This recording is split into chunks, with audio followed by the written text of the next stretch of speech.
Good morning everyone. चलो बच्चे illustration number 6 पे आ जाओ, जरा करना शुरू करेंगे बच्चे। इलस्ट्रेशन नंबर 6 देखो, you are required to prepare balance sheet and a statement of profit and loss from the following trial balance of Hariya chemicals limited for the year ending 31 March 11। आपको बेटा इन्वेंट्री दे रखी है, opening stock, furniture, discount, loan to directors, advertisement, bad debt, commission, purchases, plant and machinery, rentals, current account, cash, interest on bank loan, preliminary expenses, fixtures. Credit side पे बेटा equity share capital दे रखी है, 11% debenture, bank loan, trade payable, sales, rent received, transfer fees, PL, depreciation provision on machinery, wages, consumables, freehold land, tools and equipments, goodwill, trade receivable, dealer aids, transit insurance, trade expenses, distribution freight, debenture interest. Additional information, closing stock on 31st March 11 was 8,23,000। ठीक है बेटा, चलो सबसे पहले बच्चे statement of profit and loss बनाएंगे, ठीक है। उसके बाद बेटा बैलेंस शीट पे आएंगे, और मेरे साथ साथ फॉर्मेट बनाना।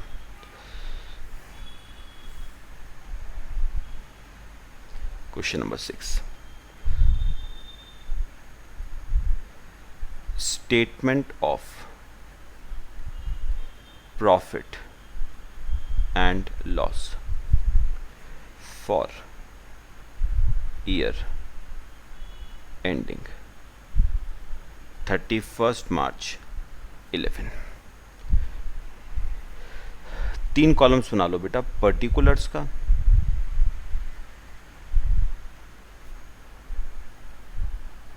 नोट नंबर और amount.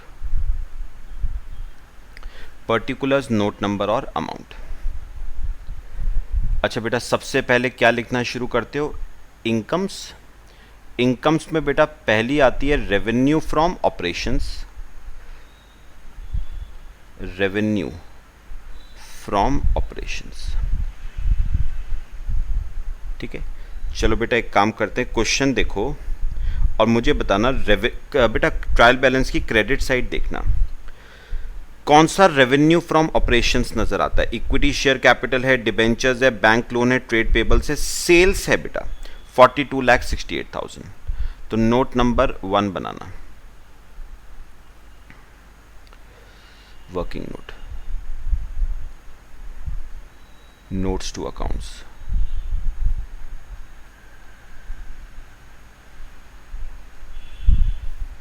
Note number 1, revenue from operations, ठीक है। और इसमें बेटा कौन सा रेवेन्यू आ जाएगा? सेल्स 42,68,000। बेटा इसके अलावा ना रेंट रिसीव्ड है, रेंट रिसीव्ड है बेटा, और ट्रांसफर फीस है। ये दोनों बेटा अगले वाले हेड में जाएंगी, अदर इनकम्स में। ये रेवेन्यू फ्रॉम ऑपरेशंस नहीं है बेटे, ऑपरेटिंग एक्टिविटी थोड़ी ना है, सेल्स आपकी ऑपरेटिंग एक्टिविटी है। 42,68,000।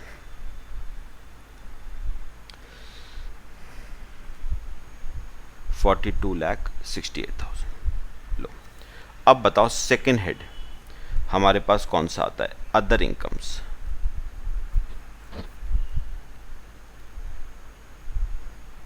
नोट नंबर 2,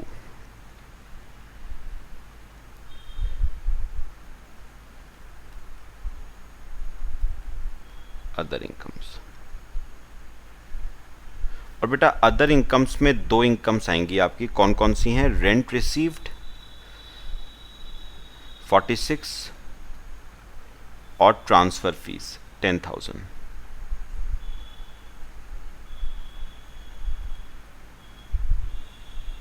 तो ये आ गई बेटा आपकी अदर इनकम्स 56।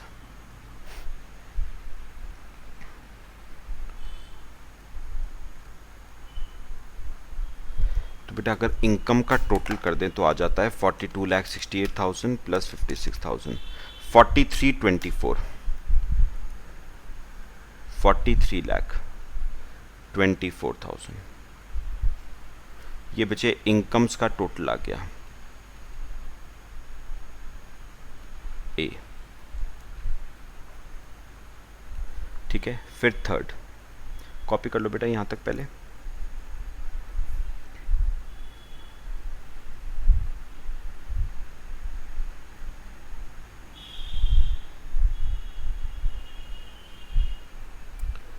ठीक है, अब बताओ बेटा अगला एक्सपेंस कौन सा आता था जो सबसे पहला एक्सपेंस था बेटा? Cost of material consumed. Check करो बेटा, मटेरियल कंज्यूम्ड आपको दे रखा है क्या? स्टार्टिंग से देखना बेटा।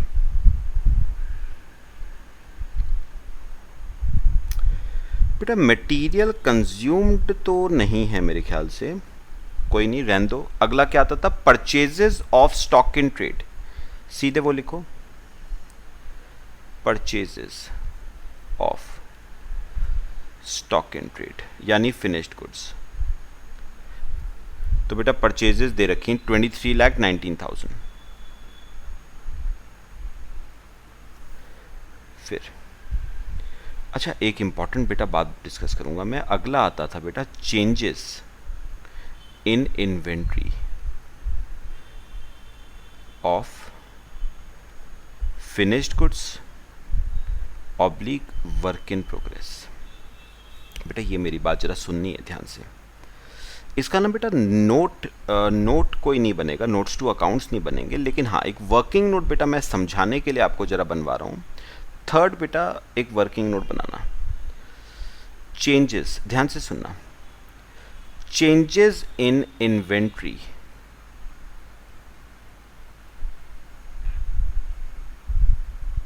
अच्छा बेटा मुझे एक बात बताओ, एक छोटा सा मैं अगर बेटा ट्रेडिंग अकाउंट बनाऊं, छोटा सा समझने के लिए बेटा, ट्रेडिंग अकाउंट बनाऊं तो बेटा ट्रेडिंग अकाउंट के डेबिट साइड पे ओपनिंग स्टॉक दिखाते थे और ट्रेडिंग के क्रेडिट साइड पे बेटा क्लोजिंग स्टॉक दिखाते थे। ओपनिंग स्टॉक देखो सबसे ऊपर दे रखा है 6,80,000 और क्लोजिंग स्टॉक बेटा सबसे लास्ट में दे रखा है 8,23,000। बेटा अब जो ये स्टेटमेंट ऑफ प्रॉफिट और लॉस का फॉर्मेट आपको दे रखा है ना एज पर शेड्यूल 3, बेटा ये फॉर्मेट क्या कहता है कि आपको ना opening stock statement of PL में शो नहीं करना है, आपको क्लोजिंग स्टॉक भी स्टेटमेंट ऑफ पीएल में शो नहीं करना है, बल्कि इन दोनों के बीच का डिफरेंस आपको बेटा स्टेटमेंट ऑफ पीएल में शो करना है।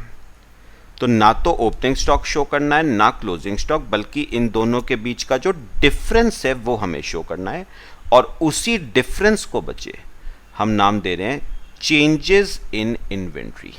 ठीक है, तो एक बार बताओ, अगर मैं बेटा इसको काटूं, इसको सेट ऑफ करूं, ओपनिंग स्टॉक को सेट ऑफ करूं अगेंस्ट क्लोजिंग स्टॉक, तो बेटा डिफरेंस कितना बचता है? 8,23,000 माइनस 6,80,000, 1,43,000 का डिफरेंस बचता है बेटा। This is your change in inventory of finished goods. बात समझ आई? अभी सुनना बेटा।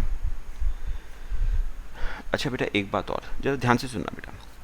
बेटा अब मुझे एक बात और जाननी है, ये जो 143 का डिफरेंस बच रहा है ये बाय साइड पे बच रहा है मतलब क्रेडिट साइड पे, या ये टू साइड पे बच रहा है बेटा डिफरेंस? तो बेटे आप जब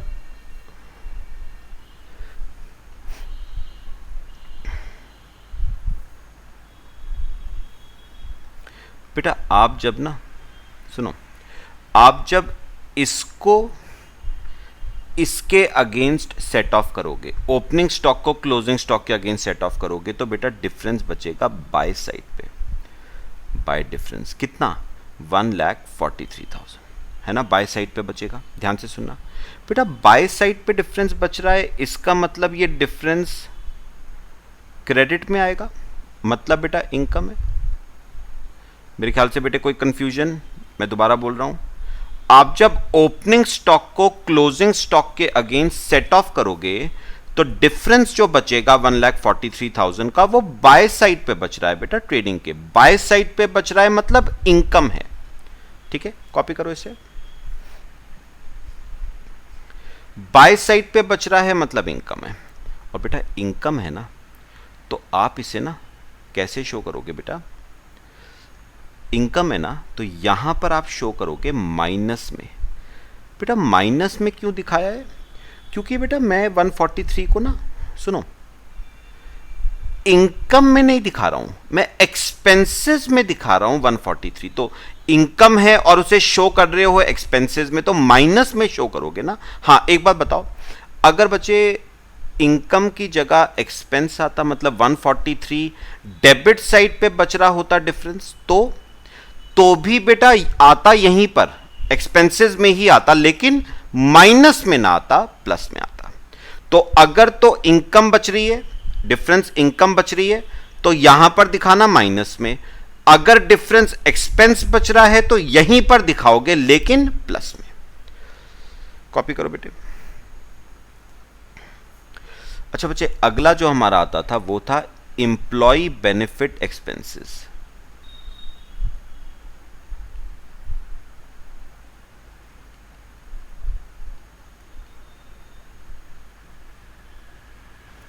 employee benefit expenses,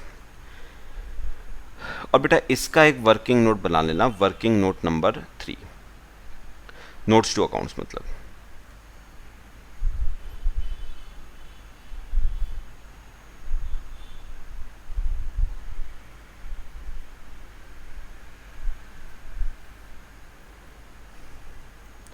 note number 3, employee benefit expenses. Employee benefit expenses, चलो बेटे आप देखना शुरू करते हैं। Employee benefit expenses debit side देखना बेटा, inventory, furniture, discount, loan to director, advertisement, bad debt, commission, purchases, plant and machinery, rental, current account, cash, interest on bank loan, preliminary expenses, fixtures, wages. बेटा wages आपका employ benefit expense है ना, wages and salary 9 lakh. पढ़ना और कोई बेटे, consumables, free hold land, tools and equipment, goodwill, receivable, dealer aids, transit insurance, trade expenses, distribution, freight, debenture interest. But बेटा एक ही आएगा इसमें, wages 9 lakh.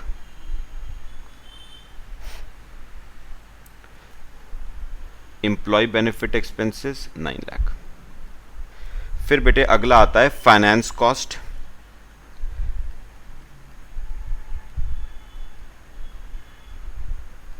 Finance cost note number 4,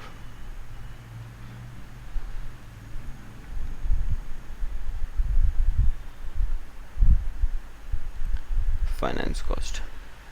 बेटा फाइनेंस कॉस्ट में जैसे किस टाइप की कॉस्ट आती है बेटा, लोन पे आपने कोई इंटरेस्ट दिया है या डिबेंचर्स पे इंटरेस्ट दिया है। आओ पढ़ते हैं स्टार्टिंग से बेटा।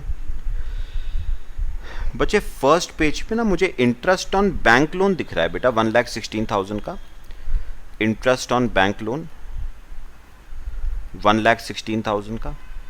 अच्छा और मुझे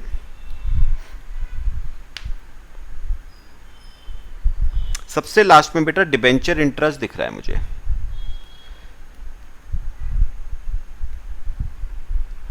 55,000 का। चेक कर लो बेटा एक बार, 1,71,000।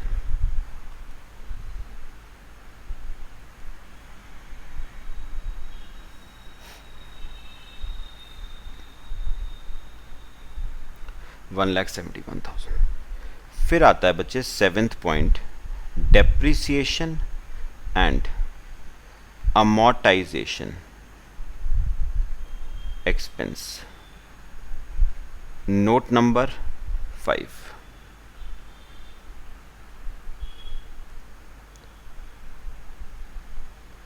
Depreciation and amortisation expense.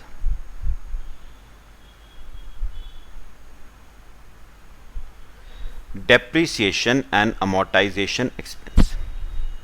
चलो बेटा अब देखना शुरू करते हैं जरा इसमें क्या क्या आएगा।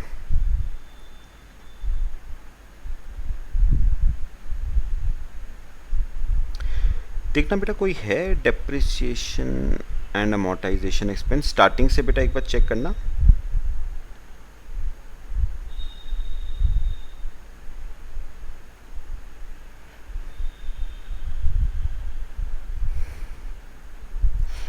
Inventory, furniture, discount, loan to directors, advertisement, bad debt, commission, purchases, plant and machinery, rental, current account, cash, interest, preliminary expenses, fixtures, wages, consumable, free hold land, tools and equipment, goodwill, trade receivable, dealer aid, transit insurance, trade expenses, distribution freight, debenture interest. बेटा है ही नहीं, ये तो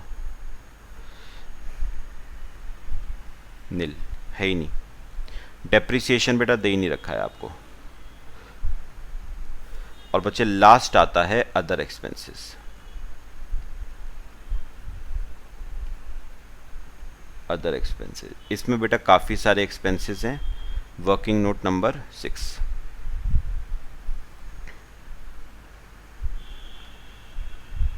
other expenses,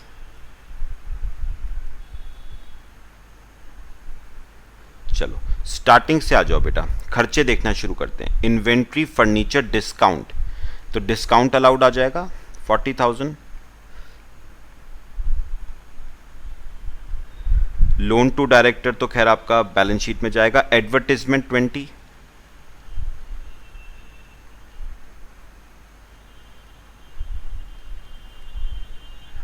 advertisement 20, bad debts 35,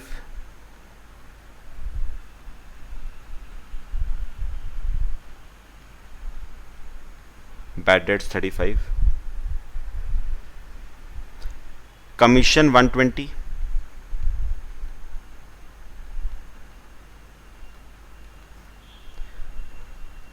commission 120, rentals 25, rentals 25, preliminary expenses 10,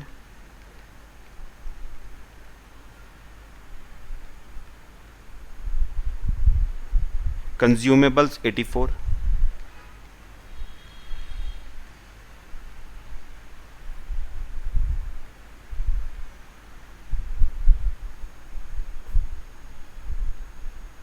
dealer aids 21, dealer aids 21, insurance 30,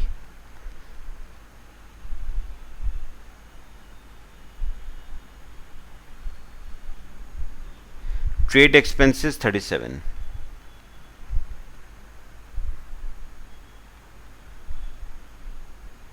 और distribution freight 54।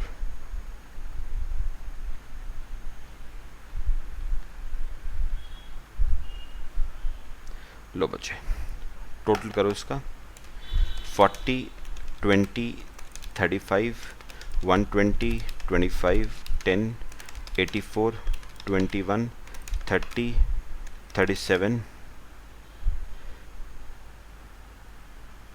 54, 4,76,000।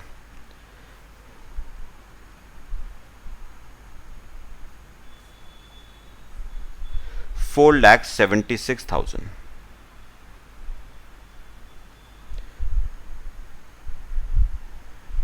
लो बेटा खर्चों का total कर दो,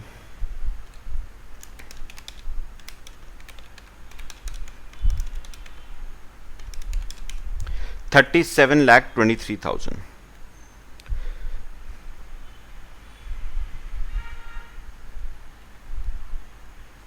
ये आपका बच्चे खर्चों का टोटल आ गया, टोटल बी। बस बेटे प्रॉफिट फॉर द पीरियड निकाल लो, सीधे प्रॉफिट फॉर द पीरियड निकाल लो, क्योंकि बेटा exceptional items, extraordinary items, tax कुछ नहीं है बेटा इस क्वेश्चन में। ए माइनस बी, 6,01,000 ये आ गया profit for the period.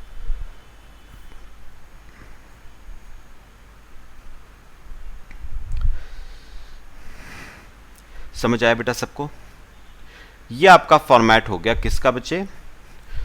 Profit and loss account का। स्टेटमेंट ऑफ पीएल बन गई बेटा। अब बनाएंगे बैलेंस शीट। करें?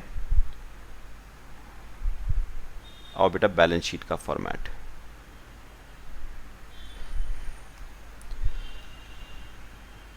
हेडिंग लिखो, balance sheet as on 31st March 11। ठीक है बच्चे, 3 कॉलम्स बनाना बेटा। Particulars, note number, amount. Particulars में बेटे सबसे पहले आएगा equity and liabilities.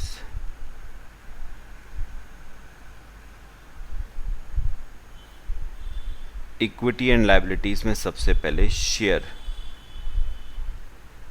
Holders funds. ठीक है, शेयर होल्डर्स फंड्स में बचे सबसे पहले आएगा शेयर कैपिटल। नोट नंबर, कितने नोट हो चुके हैं बेटा? 6, 7th बना लो, नोट नंबर 7।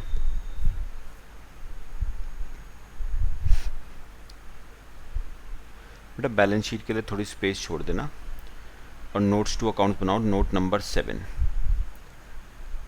Share capital. बच्चे शेयर कैपिटल में कौन सी कैपिटल आएगी? क्रेडिट साइड देखना ट्रायल बैलेंस की, इक्विटी शेयर कैपिटल। कितने शेयर्स हैं? 2,50,000 शेयर्स हैं 10 रुपए के हिसाब से। 2,50,000 shares at the rate of ₹10 each. 25 lakh रुपए की कैपिटल है। बस, और कोई कैपिटल नहीं है बेटा। 25 लाख रुपए share capital.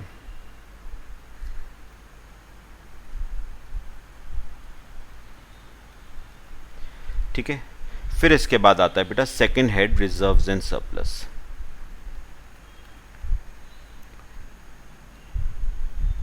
Reserves and surplus, note number 8।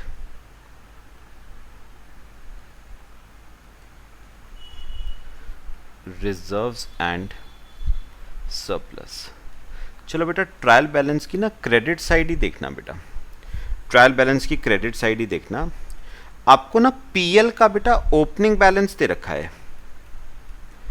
PL का ओपनिंग बैलेंस 1,39,000। इसमें बेटा क्या ऐड होगा? Profit for the period. Profit for the period add होगा। कितना है? 6,01,000। बस क्लोजिंग बैलेंस आ जाएगा बेटा 7,40,000। मेरे ख्याल से और कोई रिजर्व एंड सरप्लस है नहीं बेटा आपका। बस 7,40,000 आ गया। Reserve and surplus 7,40,000। फिर सेकेंड हेड आता है नॉन करंट लायबिलिटीज का।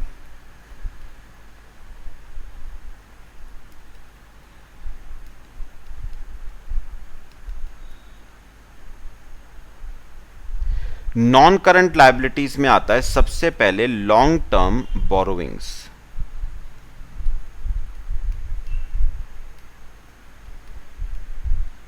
सबसे पहले long term borrowings, working note number 9।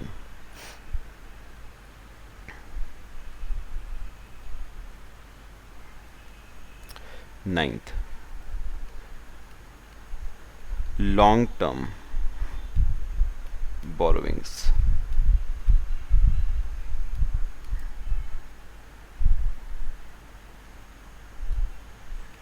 अच्छा बेटा लॉन्ग टर्म बोरोविंग्स में क्या आएगा? दो हैं बेटा, 11% डिबेंचर्स। लॉन्ग टर्म होता है बेटा, लॉन्ग टर्म 11% डिबेंचर्स 5 लाख, और बैंक लोन लॉन्ग टर्म ही मान के चलेंगे हम। अगर शॉर्ट टर्म मानोगे तो करंट लायबिलिटी में आएगा, लॉन्ग टर्म मानोगे तो नॉन करंट लायबिलिटी में 645। तो टोटल आ गया 11,45,000। लो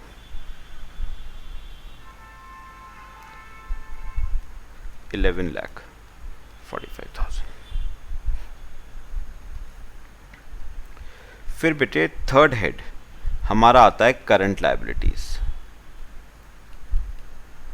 और चेक करना बेटा करंट लायबिलिटीज की कौन कौन सी चीजें आपको दे रखी हैं।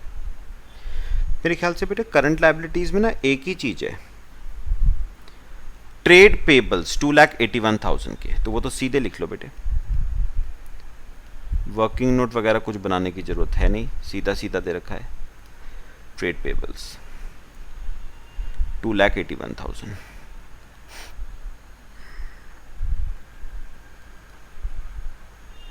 ठीक है बेटा, बस लो आपकी लायबिलिटी साइड कंप्लीट हो गई। टोटल कर लो 2,81,000 प्लस 11,45,000 प्लस 7,40,000 प्लस 25 लाख, 46,66,000।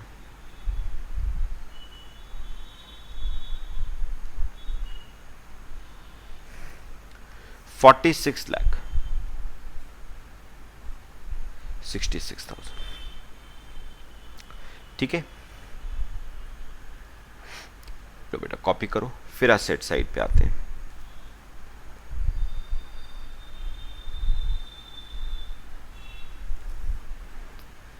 करें बच्चे, आओ असेट साइड, असेट्स। बच्चे फर्स्ट असेट आता है non current assets.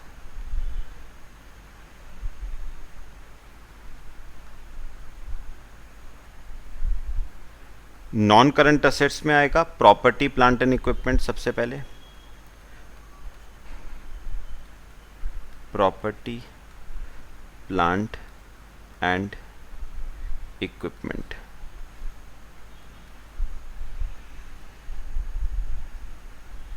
Property plant and equipment में पहले आता है टेंजिबल असेट्स। चलो वर्किंग नोट बनाएंगे बेटा, नोट नंबर 10।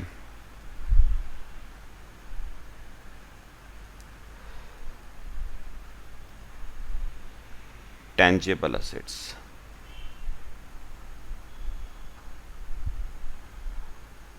चलो कौन कौन से बेटा असेट्स आपको नजर आते हैं, स्टार्टिंग से देखना बेटा। फर्नीचर, डेप्रिसिएशन वगैरह कोई था नहीं बेटा फर्नीचर का, 2 लाख।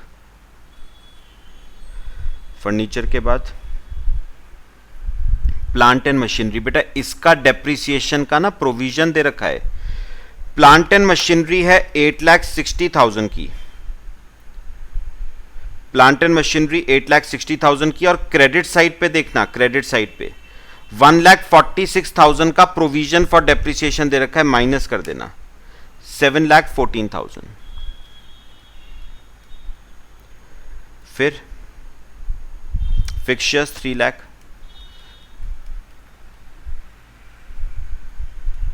फिक्सचर्स 3 लाख।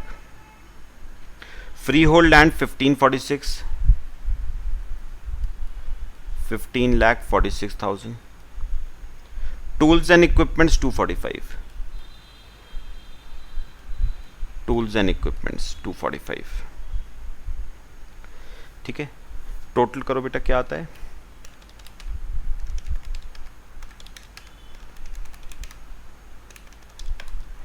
30,05,000। ये आपके बेटा टेंजिबल असेट्स हो गए, 30,05,000।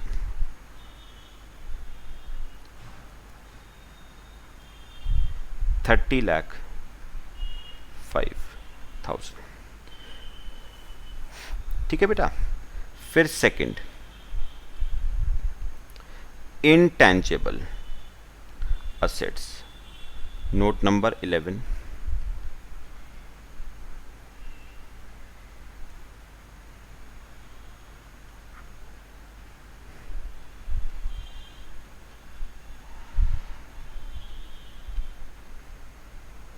intangible assets, note number 11। अब बेटा इंटेंजिबल असेट्स में ना मेरे ख्याल से बचे बस एक ही चीज़ आती है आपकी, गुडविल 2,65,000 सेकेंड पेज पे दे रखी थी बेटे आपको, 2,65,000।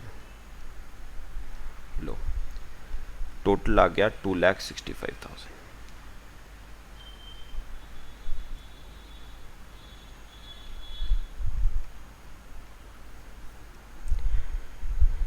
ठीक है बच्चे। फिर सेकंड आता है हेड। खैर बेटा इसके बाद ना प्रॉपर्टी प्लांट और इक्विपमेंट के बाद नॉन करंट इन्वेस्टमेंट्स थी। उसके बाद आपके डेफर्ड टैक्स असेट था। अदर नॉन करंट असेट्स थे, वो तो कुछ है नहीं बेटा। तो मैं सीधे मैं सेकंड हेड पे आ रहा हूँ, करंट असेट्स। बेटा करंट असेट्स में सबसे पहले आता है करंट इन्वेस्टमेंट्स, वो है नहीं आपकी। फिर आती हैं इन्वेंट्रीज। क्लोजिंग स्टॉक देखना बेटा कितना था, 8,23,000। सीधा सीधा दे रखा है बेटा, नोट बनाने की जरूरत नहीं है। फिर आता है trade receivables.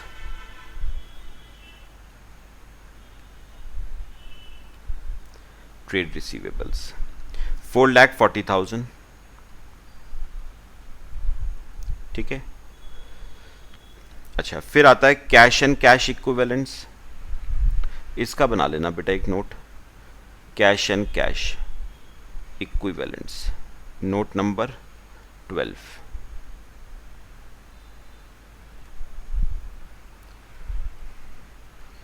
Cash and cash equivalents क्या क्या आएगा बेटा, ऊपर देखना फर्स्ट पेज पे बेटा करंट अकाउंट दे रखा है आपका कितना, 45,000। और बेटा आपका ना कैश भी दे रखा है 8,000 का, टोटल 53।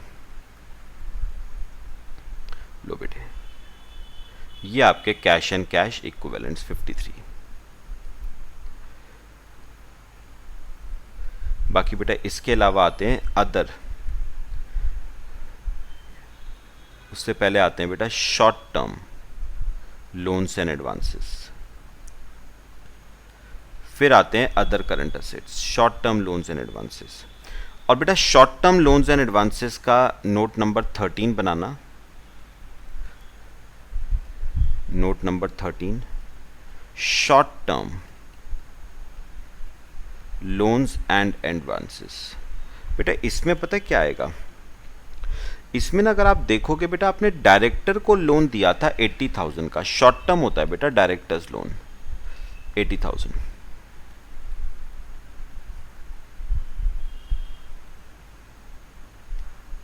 लो बेटे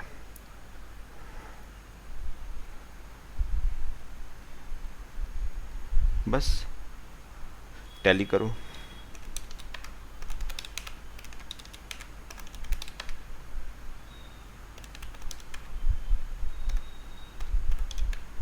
$46,66,000।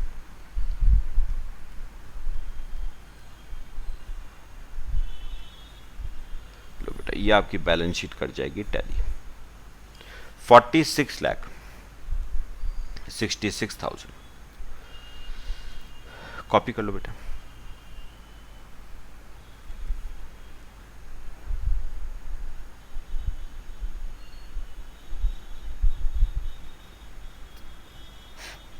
क्लियर हो गया बेटा। चलो इस लेक्चर में एक ही क्वेश्चन बेटा कवर करते हैं, बाकी हम नेक्स्ट लेक्चर में कवर करेंगे। ठीक है, मेरे ख्याल से बच्चे तरीका क्लियर हो रहा है स्टेटमेंट ऑफ पीएल और बैलेंस शीट बनाने का। चलो बच्चे बाकी नेक्स्ट क्लास में डिस्कस करते हैं। Till then thank you.